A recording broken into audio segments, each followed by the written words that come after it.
कन्यादान के वक्त अनिरुद्ध के सामने खुला 20 साल पुराना सबसे बड़ा राज। फूट फूट कर रोया अनिरुद्ध। महाशिवरात्रि का पावन अवसर है और झनक तथा ऋषि की शादी का मंडप सज चुका है। अनुराधा पौडवाल के भजनों की गूंज से माहौल भक्तिमय है, लेकिन इसी पवित्रता के पीछे 20 सालों का एक गहरा और दर्दनाक राज बेपर्दा होने वाला है।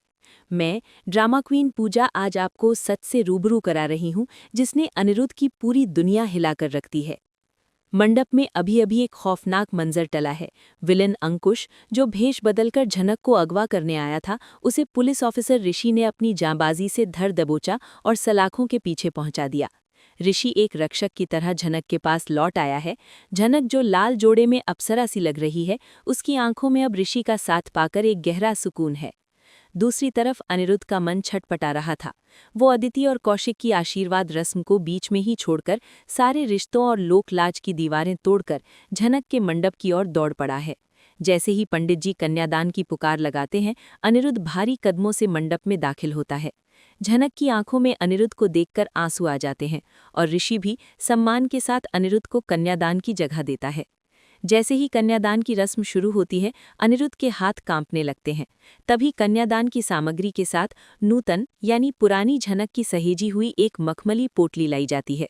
अनिरुद्ध जैसे ही उस पोटली को खोलता है, उसकी उंगलियां जेवरों के नीचे दबे एक पीले पड़ चुके पुराने कागज से टकराती हैं।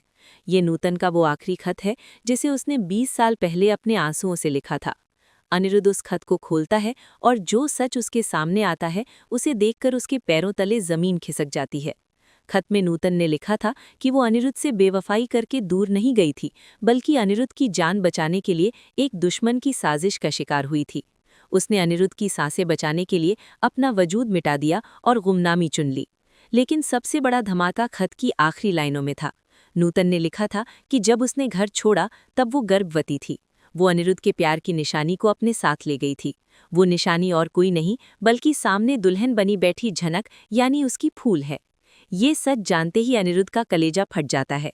20 साल का पश्चाताप और एक पिता का अपनी ही बेटी को न पहचान पाने का अपराध बोध उसे तोड़ देता है। वो मंडप में ही घुटनों के बल बैठकर फूट फूट कर रोने लगता है।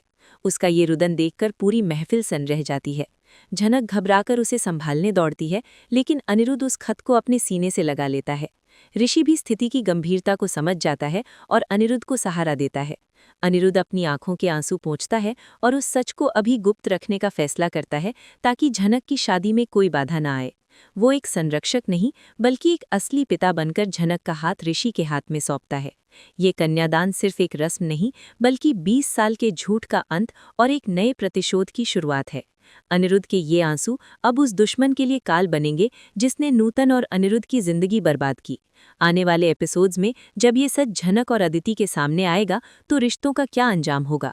जुड़े रहिए अपनी ड्रामा क्वीन पूजा के साथ, क्योंकि असली खेल तो कन्यादान की रस्म पूरी तो हो जाती है, लेकिन अनिरुद्ध का दिल अभी भी उस खत की एक एक लाइन को याद करके छलनी हो रहा है।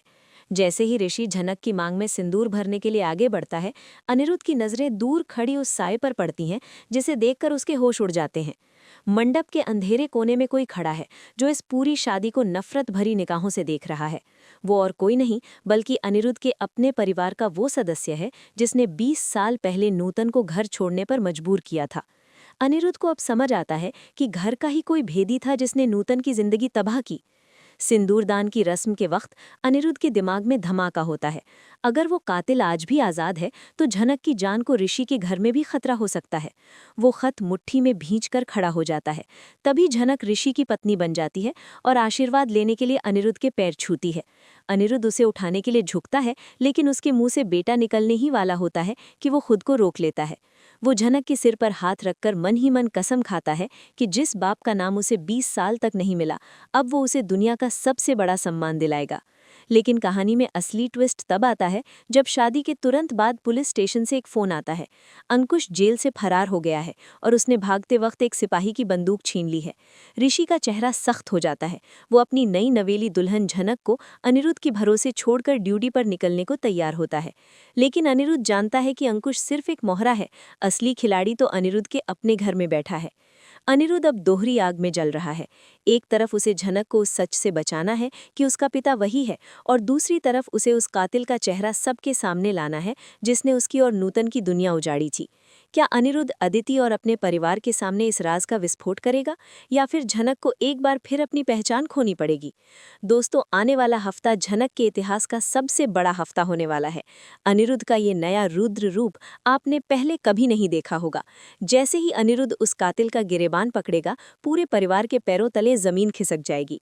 क्या होगा जब झनक को पता चलेगा कि जिस अनिरुद्ध सर को वो अपना रक्षक मानती थी, वही उसके जीवन के सारे संघर्षों की वजह है? ये महासप्ताह देखना मत भूलिएगा, क्योंकि ड्रामे की असली फिल्म तो अब शुरू हुई है।